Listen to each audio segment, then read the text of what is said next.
পুড়ে যাচ্ছিল।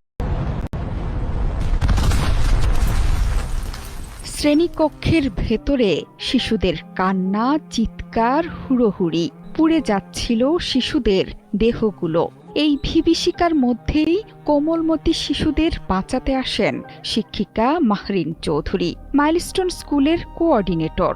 তীব্র আগুনের তাপে তিনিও তখন পুড়ছিলেন, তবে শিশুদের বাঁচানোর আপ্রাণ চেষ্টা চালিয়ে গেছেন শেষ মুহূর্ত পর্যন্ত।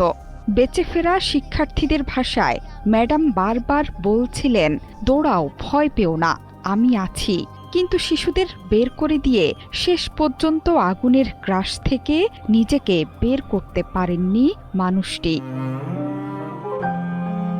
মা বাবার পরেই শিক্ষকের স্থান। বিদ্যালয়ে শিশুর শিক্ষা থেকে নিরাপত্তা সবকিছুর দায়িত্বই চলে আসে শিক্ষকের ওপর।